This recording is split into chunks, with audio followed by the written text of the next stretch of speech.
ನಮಸ್ತೆ ಎಲ್ರಿಗೂ. Hi my dear student. See last ಕ್ಲಾಸಲ್ಲಿ ನಾವು standard units of measurement discuss ಮಾಡಿದ್ವಿ. ಸಿ ನೆಕ್ಸ್ಟ್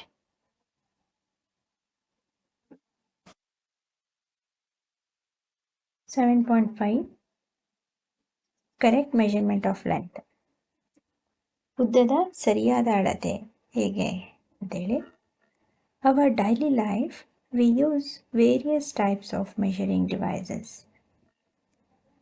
ಪ್ರತಿನಿತ್ಯ ನಮ್ಮ ಜೀವನದಲ್ಲಿ ಹಲವಾರು ವಿಧದ ಅಳತೆಯ ಸಾಧನಗಳನ್ನು ಬಳಸ್ತೇವೆ ಅಲ್ವಾ. ಒಂದೇ ಟೈಪ್ ಏನು ಅಳತೆ ಬಳಸಲ್ಲ ನಾವು.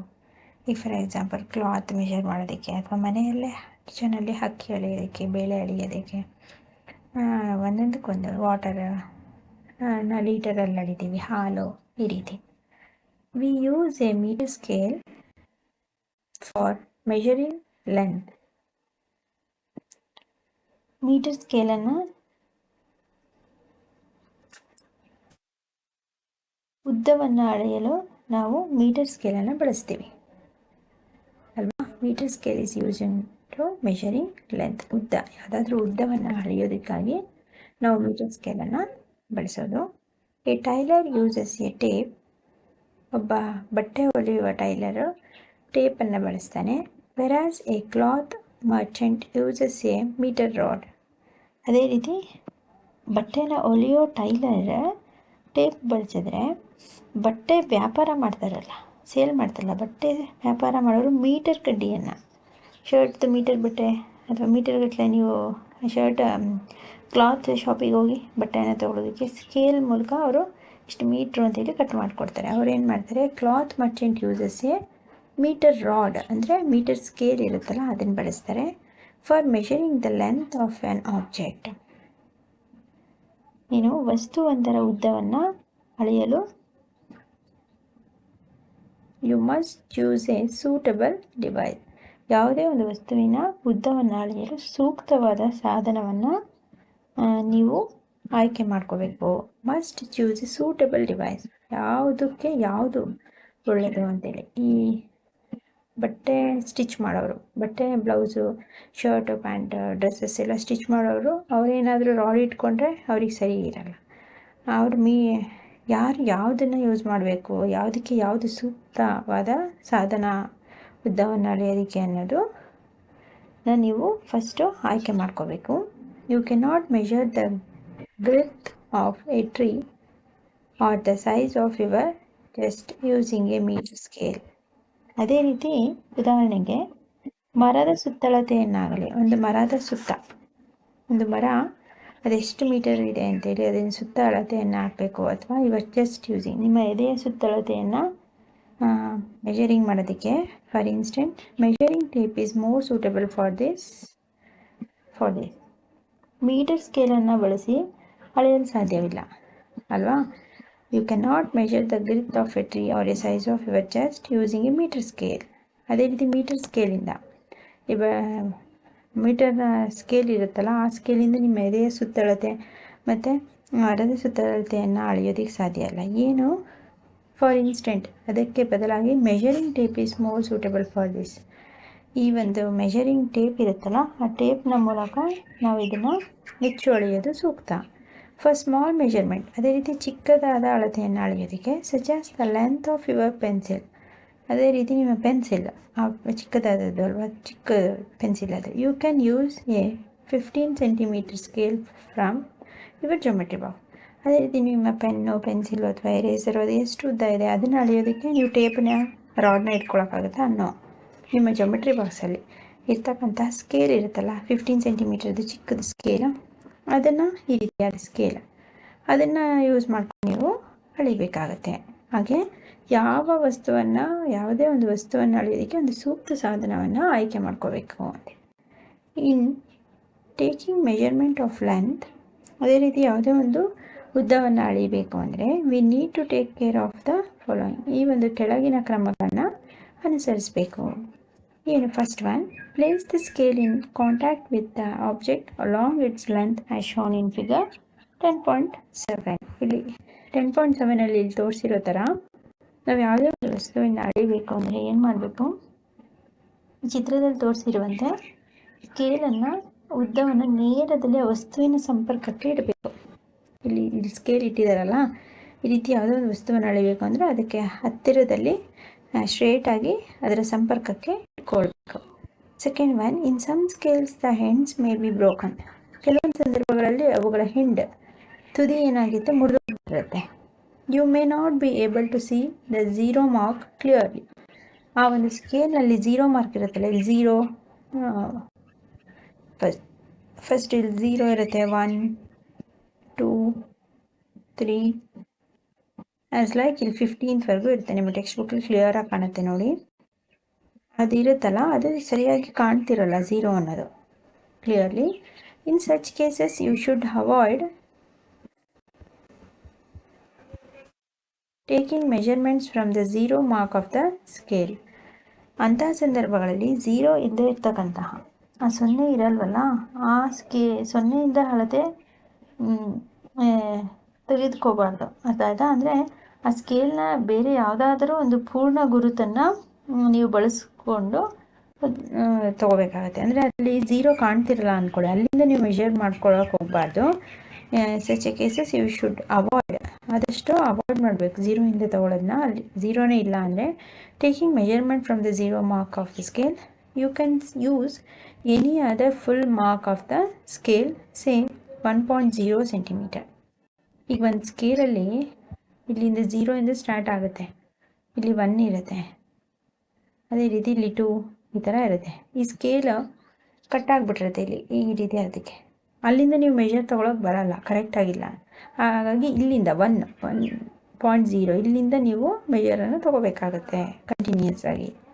Then you must subtract the reading of this mark from the reading at the other hand. For example 10.8 the reading at one hand of is 1.0 centimeter and at the other hand it is 14.3 centimeter. Therefore the length of the object is 14.3 minus 1.0 is 13.3. 0 ಇರಲ್ವಲ್ಲ, ಹಾಗಾಗಿ 1ನ minus ಮಾಡಬೇಕಾಗತ್ತೆ ನೀವು 1ಇಂದ mark ಮಾಡಿರೋದ್ರಿಂದ. ಹಾಗಾಗಿ ನೀವೇನು ಮಾಡಬೇಕಾಗುತ್ತೆ, subtract ಮಾಡಬೇಕಾಗುತ್ತೆ, ಕಳಿಬೇಕಾಗುತ್ತೆ. Zero ಇರಲ್ವಲ್ಲ, ಇಷ್ಟನ್ನು ಕಳಿಬೇಕಲ್ಲ. ಈಗ ಸ್ಕೇಲ್ ಕರೆಕ್ಟಾಗಿಲ್ಲ, ಬಟ್ ನೀವು ಇಲ್ಲಿಂದ ಮೆಷರ್ ತೊಗೊಂಡಿದ್ದೀರಾ. ಇದರ ರೀಡಿಂಗ್ ಎಷ್ಟು ಬಂತು? 14.3 ಬಂತು. 14.3 ಬಂದರೆ ಅದನ್ನು ಯಾವುದರಿಂದ ಸಬ್ಟ್ರಾಕ್ಟ್ ಮಾಡಬೇಕು? 1.0 ಇಂದ ಸಬ್ಟ್ರಾಕ್ಟ್ ಮಾಡಬೇಕು. ಆಗ ಅದರ ಕರೆಕ್ಟ್ ಸೆಂಟಿಮೀಟರ್ ಎಷ್ಟು ಬರುತ್ತೆ? 13.3 ಅಂತೇಳಿ ಆಗುತ್ತೆ. ಯಾಕೆಂದರೆ ಇಲ್ಲಿ ಅರ್ಧ ಇರುತ್ತೆ, ಹಾಗಾಗಿ ಇದನ್ನು ಮೈನಸ್ ಮಾಡಲೇಬೇಕು. ಈ 0ಇಂದ ತೊಗೊಂಡ್ರೆ ನಿಮಗೆ ಕಂಪ್ಲೀಟ್ ಮೆಷರ್ಮೆಂಟು ಕರೆಕ್ಟ್ ಆಗುತ್ತೆ 15 ಸೆಂಟಿಮೀಟರ್ದು. ಹಾಗಾಗಿ 0 ಇಲ್ಲದೆ ಇರೋದ್ರಿಂದ ಅದನ್ನು 1.0ನ ಸಬ್ಟ್ರಾಕ್ಟ್ ಮಾಡಿ ಇನ್ನು ಉಳಿದಿದ್ದನ್ನು ಕರೆಕ್ಟ್ ಮೆಷರ್ಮೆಂಟ್ ಅಂತೇಳಿ ನಾವು ಕನ್ಸಿಡರ್ ಮಾಡಬೇಕಾಗತ್ತೆ. ನೋಡಿ 10.7 ಇಲ್ಲಿ ಪಿಕ್ಚರಲ್ಲಿ ಕೊಟ್ಟಿದ್ದಾರಲ್ಲ, method of placing scale along the length to be measured. ಉದ್ದವನ್ನು ಅಳೆಯೋದಕ್ಕೆ ಸ್ಕೇಲ್ ಇಡುವಂತಹ ವಿಧಾನ. ಯಾವ ರೀತಿ ಸ್ಕೇಲ್ ಇಟ್ಕೋಬೇಕು ಅಂತ ಇಲ್ಲಿ ನೋಡಿ, ಸ್ಟ್ರೇಟಾಗಿ ಆಬ್ಜೆಕ್ಟ್ಗೆ ನಿಯರ್ ಆಗಿ ಹಿಡ್ದಿದ್ದಾರೆ. ಇಲ್ಲಿ ನೋಡಿ ಹೇಗೇಗೋ ಹಿಡ್ದಿದೆ ಇಲ್ಲಿ ಅಲ್ವಾ. ಕರೆಕ್ಟ್ ಎ ಸರಿಯಾಗಿದೆ, ಬಿ ಇನ್ಕರೆಕ್ಟ್ ಆಗಿದೆ. ಈ ರೀತಿ ಇಟ್ಕೊಳ್ಳೋದು ಇನ್ಕರೆಕ್ಟ್, ತಪ್ಪು. ನೆಕ್ಸ್ಟ್ 10.8 ಇದು incorrect and correct methods of placing the scale with broken edge. ಇಲ್ಲಿ ಕರೆಕ್ಟಾಗಿ ಕೊಟ್ಟಿದೆ ನೋಡಿ, ಇಲ್ಲಿ 0ಇಂದ ಇದೆ ಸ್ಕೇಲ್, ಇಲ್ಲಿ ಎಡ್ಜ್ ಬ್ರೋಕನ್ ಆಗಿಬಿಟ್ಟಿದೆ.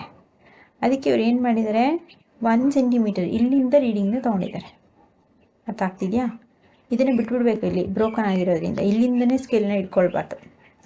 ಬ್ರೋಕನ್ ಆಗಿರೋದ್ರಿಂದ ಬಿಟ್ಟು ಇದು 1 ಕಟ್ ಆಗಿಬಿಟ್ಟಿರುತ್ತಾ, ಬಿಟ್ಟು ಕರೆಕ್ಟಾಗಿ 2ಇಂದ ಇಟ್ಕೊಳ್ಬೇಕು. ಆವಾಗ ಏನು ಮಾಡಬೇಕಾಗತ್ತೆ, 1.2 ಬದಲು 2.0ನ ಸಬ್ಟ್ರಾಕ್ಟ್ ಮಾಡಬೇಕಾಗತ್ತೆ. ಅರ್ಥ ಆಯ್ತಾ? Third, correct position of the I is also important for taking measurement. ಇದ್ರ ಜೊತೆಗೆ ಬರೀ ಸ್ಕೇಲ್ನ ನೇರವಾಗಿ ಇಟ್ಕೊಳ್ಳೋದ್ರ ಜೊತೆಗೇನು ಕಣ್ಣಿಗೆ ಸರಿಯಾಗಿ ಆ ಸ್ಥಾನದ ಅಳತೆ ಕಾಣುತ್ತಾ ಇಲ್ವಾ ಅಂತೇಳಿ ಅದರ ಅಳತೆಯನ್ನು ತೆಗೆದುಕೊಳ್ಳುವಾಗ ನಮ್ಮ ಕಣ್ಣಿಗೆ ಸರಿಯಾಗಿ ಕಾಣುವಂತೆ ಅದನ್ನು ಅಳತೆ ತೆಗೆದುಕೊಳ್ಳೋದು ತುಂಬ ಇಂಪಾರ್ಟೆಂಟು, ತುಂಬ ಮುಖ್ಯ. Your eye must be exactly in front of the point where the measurement is to be taken as shown in figure 10.9 position B. ಇಲ್ಲಿ ನೋಡಿ 10.9 ಇಲ್ಲಿ ಕೊಟ್ಟಿದ್ದಾರೆ. B is the proper positions of the eye for taking reading of the scale. ನೋಡಿ ಈ B ಎಂಬ ವ್ಯಕ್ತಿ ಇವನು ಅವನು ಹೇಗೇಗೋ ನೋಡ್ತಿದ್ದಾನೆ, ಈ ಸೈಡಿಂದ ಕರೆಕ್ಟಾಗಿ ಪೊಸಿಷನ್ ಇಲ್ಲ. ಇಲ್ಲೂ ಅಷ್ಟೇ. ಅದೇ ನಮ್ಮ ಸ್ಕೇಲನ್ನು ನಮ್ಮ ಕಣ್ಣಿನ ನೇರಕ್ಕೆ ಇಟ್ಕೊಂಡ್ರೆ ಕರೆಕ್ಟ್ ಪೊಸಿಷನಲ್ಲಿ ಏನಾಗುತ್ತೆ, ಸ್ಕೇಲ್ನಲ್ಲಿರ್ತಕ್ಕಂಥ ಅಳತೆ ತೆಗೆದುಕೊಳ್ಳೋಕೆ ಕಣ್ಣಿಗೆ ಒಂದು ಸ್ಥಾನ, ಒಂದು ಕರೆಕ್ಟ್ ಸ್ಥಾನ ಸಿಗುತ್ತೆ. ಬಿ ಪರ್ಸನ್ ಇದೆಯಲ್ಲ ಸ್ಟ್ರೇಟ್ ಈ ರೀತಿ ಇಟ್ಕೊಳ್ಬೇಕು ಅಂತೇಳಿ. B is the correct position of the I. Note that from position B the reading is 7.5. From position A and C the reading may be different. ಈ 3 ಜನದ ರೀಡಿಂಗ್ ತೊಗೊಂಡ್ರೆ ಕರೆಕ್ಟ್ ಪೊಸಿಷನ್ ಬಿದು ಏನಾಗಿರುತ್ತೆ 7.5 ಇರುತ್ತೆ. ಅದೇ ಎ ಮತ್ತು ಸಿ ಇವರಿಬ್ಬರ reading ತೊಗೊಂಡ್ರೆ ಸ್ವಲ್ಪ ಡಿಫ್ರೆಂಟ್ ಇರುತ್ತೆ, ಭಿನ್ನವಾಗಿರುತ್ತೆ.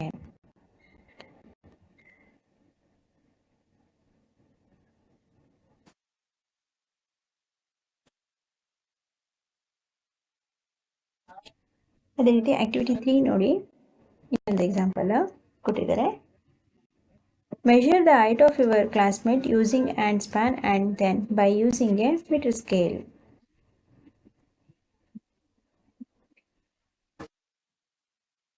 ನಿಮ್ಮ ಫ್ರೆಂಡ್ಸ್ ಇರ್ತಾರಲ್ಲ ಸಹಪಾಠಿ, ಅವರ ಎತ್ತರವನ್ನು, ಅವರು ಎಷ್ಟು ಹೈಟ್ ಇದ್ದಾರೆ, ಅವನು ಎಷ್ಟು ಉದ್ದ ಇದ್ದಾನೆ, ನಿಮ್ಮ ಕ್ಲಾಸ್ಮೇಟ್ ನಿಮಗಿಂತ ಉದ್ದ ಇದ್ದಾನ ಅಥವಾ ತುಂಬ ಚಿಕ್ಕದಾಗಿದ್ದಾನ, ಅದನ್ನು ಮೆಷರ್ ಮಾಡೋದಕ್ಕೆ hand span and then by using metre scale. ಕೈನ ಗೇಣಿನ ಅಳತೆ ನಿನ್ನೆ ತೋರಿಸಿದ್ವಲ್ಲ, ಈ ರೀತಿ ಕೈ ಗೇಣಲ್ಲಿ ಒಂದು ಸಲ ಅವನನ್ನು ಅಳತೆ ಮಾಡಿ, ಈ ರೀತಿ ಕೈ ಗೇಣು ಎಷ್ಟು ಬರುತ್ತೆ ಕೈ ಗೇಣುಗಳು ಅದನ್ನು ಅಳತೆ ಮಾಡಿ, ಆ್ಯಂಡ್ ಆಫ್ಟರ್ ಅದರ ನಂತರ ಮೀಟರ್ ಸ್ಕೇಲನ್ನು ಉಪಯೋಗಿಸಿ.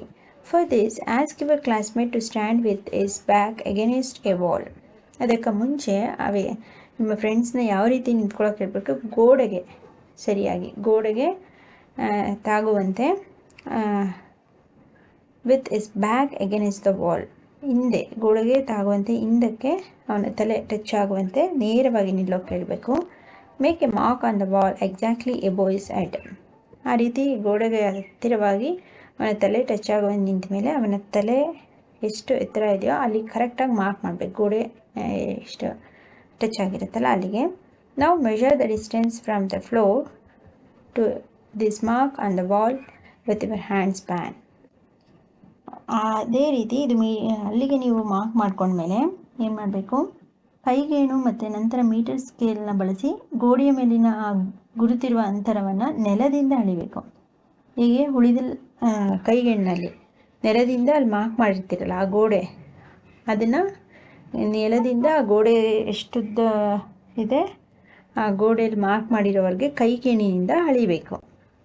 And then with a metre scale, ನಂತರ ಮೀಟರ್ ಸ್ಕೇಲ್ನಲ್ಲಿ ಹೀಗೆ ಅಳಿಬೇಕು. Let all other students measure this length in a similar way.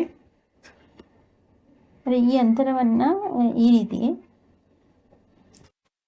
ಎಲ್ಲ ವಿದ್ಯಾರ್ಥಿಗಳು, ನಿಮ್ಮೆಲ್ಲ ಸಹಪಾಠಿಗಳು ಗೋಡೆಗೆ ಇದೇ ರೀತಿ ಹೊರಗೆ ನಿಂತುಕೊಂಡು ಉಳಿದೆಲ್ಲ ವಿದ್ಯಾರ್ಥಿಗಳು ಈ ಅಂತರವನ್ನು ಹೀಗೆ ಎಳಿಬೇಕು. ಬೇರೆ ನಿಮ್ಮ ಫ್ರೆಂಡ್ಸ್ಗಳಿರ್ತಾರಲ್ಲ ಅವ್ರುಗಳದ್ದು ಈಗ ಒಬ್ರದ್ದು ಹೇಗೆ ಮಾಡಿರ್ತೀರೋ ಅದೇ ರೀತಿ ಅವ್ರದ್ದು ಸಹ ಮೆಷರ್ ಮಾಡಬೇಕು. Record all observation in table 10.3. ನಿಮ್ಮ ಎಷ್ಟು ಫ್ರೆಂಡ್ಸ್ ಇರ್ತಾರೆ, 10 ಇರ್ತಾರೆ, 10, 20 ಇರ್ತಾರೆ, 20 ಇಲ್ಲ 5 ಇರ್ತಾರೆ, 5 ಅವ್ರದ್ದು. ಹೂ ಮೆಷರ್ಡ್ ದ ಹೈಟ್, ಎತ್ತರವನ್ನು ಅಳೆದವರು ಯಾರು ಅವರು ಹೈಟನ್ನು ಯಾರು ಅಳೆದಿದ್ದಾರೆ, ಅವ್ರ ನೇಮನ್ನ ಯಾರ್ಯಾರ್ದು ಅಂತ ಅಳೆದಿದ್ದೀರಾ. ಈಗ ಯಾರ್ದು ಸುರೇಶನ, ಮಹೇಶನ, ಕುಸುಮಾನ, ಅವ್ರ ನೇಮ್ನ ಬರಿಬೇಕಿಲ್ಲಿ ಯಾರು ಅಂತೇಳಿ. ಹೈಟ್ ಇನ್ ಹ್ಯಾಂಡ್ ಸ್ಪ್ಯಾನ್, ಕೈಗೇಣಿನ ಅಳತೆಯಲ್ಲಿ ಅವರ ಎತ್ತರ ಎಷ್ಟಿತ್ತು. 18 ಸೆಂಟಿಮೀಟರ್, ಮೀಟರ್ ಸ್ಕೇಲಲ್ಲಿ ಅವರ ಎತ್ತರ ಎಷ್ಟಿತ್ತು. ಕೈಗೇಣಲ್ಲಿ 10 ಬಂತಾ ಅಥವಾ 8 ಬಂತಾ ಅವರ ಕೈಗೇಣು, ಅಥವಾ ಸೆಂಟಿಮೀಟ್ರಲ್ಲಿ ಎಷ್ಟು ಬಂತು ಅದನ್ನು ಈ ಟೇಬಲಲ್ಲಿ ನೋಟ್ ಮಾಡಬೇಕು ಅಂತೇಳಿ. ಮತ್ತು ಅದನ್ನು ಒಂದು ಆ್ಯಕ್ಟಿವಿಟಿ ಥರ ಮಾಡಿ, ಅದು ಚೆನ್ನಾಗಿರುತ್ತೆ ನಿಮ್ಮ ಫ್ರೆಂಡ್ಸ್ಗೆ. ನಿಮಗೂ ಹೌದಾ difference between the hand spans to centimetre ಅನ್ನೋದು ಗೊತ್ತಾಗುತ್ತೆ. ಅಥವಾ ನಿಮ್ಮ ಮನೆಗಳಲ್ಲೇ ಇದನ್ನು ಸಹ ಮಾಡ್ಬೋದು.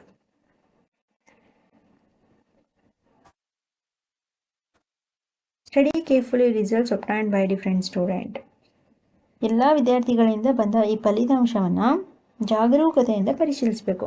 ಅಂದರೆ ಎಲ್ಲ ವಿದ್ಯಾರ್ಥಿಗಳದ್ದು ಮೆಷರ್ ಮಾಡ್ತಿರಲ್ಲ ಅದನ್ನು ಕರೆಕ್ಟಾಗಿ ನೀವು ಕೇರ್ಫುಲ್ಲಾಗಿ ಅಬ್ಸರ್ವ್ ಮಾಡಬೇಕು. The results in column 2 may be different from each other as the length of the hand span may be different for A different student. ಈ ಸೆಕೆಂಡ್ ಕಾಲಮಲ್ಲಿ ಹ್ಯಾಂಡ್ ಸ್ಪ್ಯಾನಲ್ಲಿ ಮಾಡಿರ್ತೀರಲ್ಲ, ಕೈಗೇಣಿನ ಅಳತೆಯಲ್ಲಿ, ಇದರಲ್ಲಿರ್ತಕ್ಕಂತಹ ಹೈಟ್ ತುಂಬ ಭಿನ್ನವಾಗಿರುತ್ತೆ ಒಬ್ಬ ವಿದ್ಯಾರ್ಥಿಯಿಂದ ಮತ್ತೊಬ್ಬ ವಿದ್ಯಾರ್ಥಿಗೆ. ಯಾಕೆ ಹೇಳಿ, ಒಬ್ಬರ ಕೈಗೇಣಿನಷ್ಟೇ ಇನ್ನೊಬ್ಬರ ಕೈಗೇಣು ಇರಲ್ಲ. ಹಾಗೆ ಒಬ್ಬರ ವಿದ್ಯಾರ್ಥಿಯಂತೆ ಇನ್ನೊಬ್ಬರು ಅಷ್ಟೇ ಎತ್ತರದಲ್ಲಿರಲ್ಲ. ಅವರ ಹ್ಯಾಂಡ್ ಸ್ಪ್ಯಾನ್ಗೂ ಅವರ ಹೈಟ್ಗೂ ತುಂಬ ಡಿಫ್ರೆನ್ಸ್ ಇರುತ್ತೆ. ಹಾಗಾಗಿ ಈ ಒಂದು ಸೆಕೆಂಡ್ ಕಾಲಮಲ್ಲಿ ಬರ್ತಕ್ಕಂಥ ರಿಸಲ್ಟ್ಸ್ ಸ್ಟೂಡೆಂಟ್ಗಳದ್ದು ತುಂಬ ಭಿನ್ನವಾಗಿರುತ್ತೆ. Students so look at the results in column 3 where the measurements are done using a standard scale. ಆದರೆ ಥರ್ಡ್ ಕಾಲಮಲ್ಲಿ ಇಲ್ಲಿ ಮಾಡಿರ್ತಿರಲ್ಲ, ಸ್ಟ್ಯಾಂಡರ್ಡ್ ಸ್ಕೇಲ್ನಲ್ಲಿ ಮೆಷರ್ ಮಾಡಿರೋದು, ಅದು ಆಲ್ಮೋಸ್ಟ್ ಏನಾಗಿರುತ್ತೆ, ನೀವು ಮಾಡಿರ್ತಕ್ಕಂಥ ಮೆಷರ್ಮೆಂಟು ಸ್ಟ್ಯಾಂಡರ್ಡ್ ಸ್ಕೇಲಲ್ಲಿ ಆಗಿರೋದ್ರಿಂದ the result may be close to each other ನಾವು, but are they exactly equal. ಆದರೆ ಮೀಟರ್ ಸ್ಕೇಲಲ್ಲಿ ಮಾಡಿರ್ತಕ್ಕಂಥದ್ದು ಎಲ್ಲರ ಹತ್ತಿರದಲ್ಲೇ ಒಬ್ಬರ ಹೈಟ್ ಇನ್ನೊಬ್ಬರ ಹೈಟ್ಗೂ ಅವರ ಸಮನಾಗಿರ್ತಕ್ಕಂಥವರ ಸಹಪಾಠಿಗಳದ್ದು ವಿದ್ಯಾರ್ಥಿಗಳದ್ದು ಹತ್ತಿರದಲ್ಲೇ ಇರುತ್ತೆ ಅವರ ಎತ್ತರದ ಅಳತೆಗಳು. ಹಾಗೆ ಆಲ್ಮೋಸ್ಟ್ ಈಕ್ವಲ್ ಸಮನಾಗೂ ಸಹ ಇರುತ್ತೆ. ಅಂದರೆ ಮೀಟರ್ ಸ್ಕೇಲಲ್ಲಿ ಎಕ್ಸಾಕ್ಟ್ ಮೆಸರ್ಮೆಂಟ್ ಬಂದ್ಬಿಡುತ್ತೆ. ನಮ್ಮ ಕೈಗೇಣಲಾದರೆ ಒಬ್ಬರದ್ದು ಚಿಕ್ಕದು ಒಬ್ಬರದ್ದು ದೊಡ್ಡದಿರುತ್ತೆ. ಮೀಟರ್ ಸ್ಕೇಲಲ್ಲಿ ಆಗಲ್ಲ, ಅದು ಎಲ್ಲರಿಗೂ ಎಕ್ಸಾಕ್ಟ್ ಮೆಜರ್ಮೆಂಟನ್ನು ಕೊಡುತ್ತೆ, ಸರಿಸಮವಾದ ಅಳತೆಯನ್ನು. If not, why do you think there is a difference? After all everybody using the same scale and not different hand spans. in case ಬರಲಿಲ್ಲ ಅಂತ ತಿಳ್ಕೊಳ್ಳಿ, ಎಲ್ಲ ವಿದ್ಯಾರ್ಥಿಗಳದ್ದು is not equal, why do think there is a difference ಅಂತ ತಿಳ್ಕೊಳ್ಳಿ. ಭಿನ್ನವಾಗಿರ್ಬೋದು, ಯಾಕಂದರೆ ಕೈಗೇಣಿನಳತೆ ಪ್ರತಿ ವಿದ್ಯಾರ್ಥಿಯಿಂದ ಬೇರೆಯದೇ ಆಗಿರುತ್ತೆ, ಪ್ರತಿಯೊಬ್ಬ ವಿದ್ಯಾರ್ಥಿದು ಬೇರೆ ಆಗಿರಬಹುದು ಅಲ್ವಾ. So this could be due to a small errors in taking observations.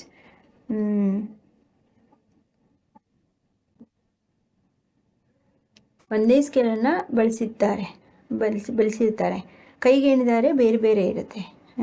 ಅಥವಾ ಅಲ್ಲೇನಾದ್ರು ಡಿಫ್ರೆನ್ಸ್ ಇತ್ತು ಅಂದರೆ ಅವ್ರೇನಾದ್ರು ವೀಕ್ಷಣೆ ಮಾಡುವಾಗ ಉಂಟಾಗಿರುವಂಥ ಸಣ್ಣ ಪುಟ್ಟ ದೋಷಗಳು ಏನಾದರೂ ಸರಿಯಾಗಿ ಅಬ್ಸರ್ವ್ ಮಾಡಲಿಲ್ಲ ಅಂದರೆ ಅದರಿಂದ ಸಹ ಸ್ವಲ್ಪ ಅವರ ಹೈಟಲ್ಲಿ ವ್ಯತ್ಯಾಸ ಆಗಿರ್ಬೋದು.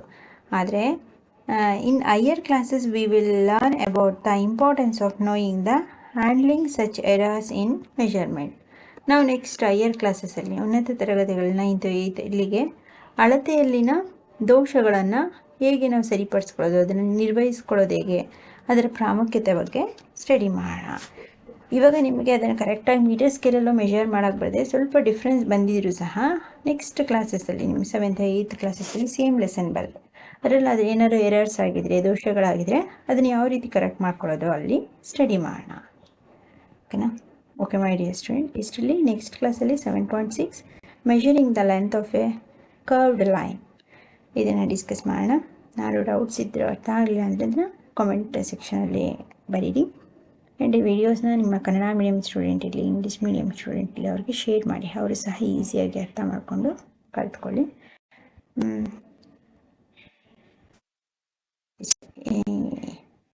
2-3 ಟೈಮ್ ಟೆಕ್ಸ್ಟ್ ಬುಕ್ ಇಟ್ಕೊಂಡು ಆಡಿಯೋನ ಕೇಳಿ. ಮೋಸ್ಟ್ ಇವತ್ತಿಂದ ಹೋಮ್ವರ್ಕ್ ಕ್ವಶನ್ಸ್ ಇದಕ್ಕೇನಿಲ್ಲ, ಆ್ಯಕ್ಟಿವಿಟಿ ಇರೋದ್ರಿಂದ ನೆಕ್ಸ್ಟ್ ಕ್ಲಾಸಲ್ಲಿ ಹೋಮ್ವರ್ಕ್ ಕ್ವಶನ್ಸ್ ಕೊಡ್ತೀನಿ. Okay, thank you.